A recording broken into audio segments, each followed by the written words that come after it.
പുറപ്പാട് പുസ്തകം 5-ാം അധ്യായം. അതിൻ്റെ ശേഷം മോശയും അഹരോനും ചെന്ന് ഫറവോനോട്, മരുഭൂമിയിൽ എനിക്ക് ഉത്സവം കഴിക്കേണ്ടതിന് എൻ്റെ ജനത്തെ വിട്ടയക്കണം എന്നിപ്രകാരം ഇസ്രായേലിൻ്റെ ദൈവമായ യഹോവ കൽപ്പിക്കുന്നു എന്ന് പറഞ്ഞു. അതിന് ഫറവോൻ, ഇസ്രായേലിനെ വിട്ടയക്കത്തക്കവണ്ണം ഞാൻ യഹോവയുടെ വാക്ക് കേൾക്കേണ്ടതിന് അവൻ ആർ? ഞാൻ യഹോവയെ അറിയുകയില്ല, ഞാൻ ഇസ്രായേലിനെ വിട്ടയക്കുകയുമില്ല എന്ന് പറഞ്ഞു. അതിന് അവർ, എബ്രായരുടെ ദൈവം ഞങ്ങൾക്ക് പ്രത്യക്ഷനായി വന്നിരിക്കുന്നു. അവൻ മഹാമാരിയാലോ വാളാലോ ഞങ്ങളെ ദണ്ഡിപ്പിക്കാതിരിക്കേണ്ടതിന് ഞങ്ങൾ 3 ദിവസത്തെ വഴി മരുഭൂമിയിൽ പോയി ഞങ്ങളുടെ ദൈവമായ യഹോവയ്ക്ക് യാഗം കഴിക്കട്ടെ എന്ന് പറഞ്ഞു. മിസ്രയീം രാജാവ് അവരോട്, മോശെ, അഹരോനെ, നിങ്ങൾ ജനങ്ങളെ വേല മെനക്കെടുത്തുന്നത് എന്ത്? നിങ്ങളുടെ ഊഴിയ വേലയ്ക്ക് പോകുവീൻ എന്ന് പറഞ്ഞു. ദേശത്ത് ജനം ഇപ്പോൾ വളരെയാകുന്നു, നിങ്ങൾ അവരെ അവരുടെ ഊഴിയ വേലയ്ക്ക് മിനക്കെടുത്തുന്നു എന്നും ഫറവോൻ പറഞ്ഞു. അന്ന് ഫറവോൻ ജനത്തിന്റെ ഊഴിയ വിചാരകന്മാരോടും പ്രമാണികളോടും കൽപ്പിച്ചതെന്തെന്നാൽ, ഇഷ്ടിക ഉണ്ടാക്കുവാൻ ജനത്തിന് മുമ്പിലത്തെ പോലെ ഇനിയും വൈക്കോൽ കൊടുക്കരുത്. അവർ തന്നെ പോയി വൈക്കോൽ ശേഖരിക്കട്ടെ. എങ്കിലും ഇഷ്ടികയുടെ കണക്ക് മുമ്പിലത്തെ പോലെ തന്നെ അവരുടെ മേൽ ചുമത്തേണം, ഒട്ടും കുറയ്ക്കരുത്.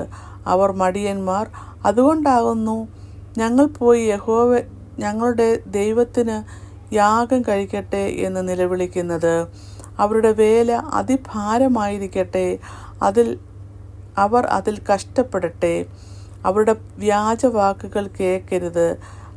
അങ്ങനെ ജനത്തിൻ്റെ ഊഴിയ വിചാരകന്മാരും പ്രമാണികളും ചെന്ന് ജനത്തോട്, നിങ്ങൾക്ക് വൈക്കോൽ തരികയില്ല, നിങ്ങൾ തന്നെ പോയി കിട്ടുന്നിടത്തു നിന്നും വൈക്കോൽ ശേഖരിപ്പീൻ, എങ്കിലും നിങ്ങളുടെ വേലയിൽ ഒട്ടും കുറയ്ക്കയില്ല എന്ന് ഫറവോൻ കൽപ്പിക്കുന്നു എന്ന് പറഞ്ഞു. അങ്ങനെ ജനം വൈക്കോലിനു പകരം താളടി ശേഖരിപ്പാൻ മിസ്രയീം ദേശത്ത് എല്ലായിടവും ചിതറി നടന്നു. ഊഴിയ വിചാരകന്മാർ അവരെ ഹേമിച്ചു. വൈക്കോൽ കിട്ടി വന്നപ്പോൾ ഉള്ളതിന് ശരിയായി നിങ്ങൾക്ക് നിത്യവേല ദിവസവും തികയ്ക്കണം എന്ന് പറഞ്ഞു. ഫറവോന്റെ ഊഴിയ വിചാരകന്മാർ ഇസ്രായേൽ മക്കളുടെ മേൽ ആക്കിയിരിക്കുന്ന പ്രമാണികളെ അടിച്ചു. നിങ്ങൾ ഇന്നലെയും ഇന്നും മുമ്പിലത്തെ പോലെ ഇഷ്ടിക തികയ്ക്കാഞ്ഞത് എന്ത് എന്ന് ചോദിച്ചു.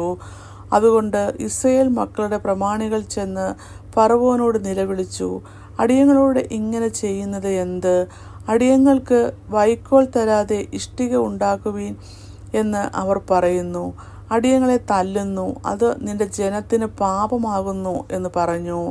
അതിന് അവൻ, മടിയന്മാരാകുന്നു നിങ്ങൾ, മടിയന്മാർ, അതുകൊണ്ടും ഞങ്ങൾ പോയി യഹോവയ്ക്ക് യാഗം കഴിക്കട്ടെ എന്ന് നിങ്ങൾ പറയുന്നു. പോയി വേല ചെയ്യുവീൻ, വൈക്കോൽ തരികയില്ല, ഇഷ്ടിക കണക്കുപോലെ ഏൽപ്പിക്കണം താനും എന്ന് കൽപ്പിച്ചു. ദിവസം തോറുമുള്ള ഇഷ്ടിക കണക്കിൽ ഒന്നും കുറയ്ക്കരുത് എന്ന് കൽപ്പിച്ചപ്പോൾ തങ്ങൾ വിഷമത്തിലായി എന്ന് ഇസ്രായേൽ മക്കളുടെ പ്രമാണികൾ കണ്ടു. അവർ ഫറവോനെ വിട്ടു പുറപ്പെടുമ്പോൾ മോശയും അഹരോനും വഴിയിൽ നിൽക്കുന്നത് കണ്ടു. അവരോട്, നിങ്ങൾ ഫറവോന്റെയും അവൻ്റെ ഭൃത്യന്മാരുടെയും മുമ്പാകെ ഞങ്ങളെ നാറ്റി, ഞങ്ങളെ കൊല്ലുവാൻ അവരുടെ കയ്യിൽ വാൾ കൊടുത്തതുകൊണ്ട് യഹോവ നിങ്ങളെ നോക്കി ന്യായം വിധിക്കട്ടെ എന്ന് പറഞ്ഞു. അപ്പോൾ മോശ യഹോവയുടെ അടുക്കൽ ചെന്ന്, കർത്താവേ, നീ ഈ ജനത്തിന് ദോഷം വരുത്തിയതെന്ത്? നീ എന്നെ അയച്ചത് എന്തിന്? ഞാൻ നിന്റെ നാമത്തിൽ സംസാരിപ്പാൻ ഫറവോന്റെ അടുക്കൽ ചെന്നത് മുതൽ അവൻ ഈ ജനത്തോട് ദോഷം ചെയ്തിരിക്കുന്നു. നിന്റെ ജനത്തെ നീ വിടുവിച്ചതുമില്ല എന്ന് പറഞ്ഞു. ഇങ്ങനെ 5-ാം അധ്യായം അവസാനിക്കുന്നു.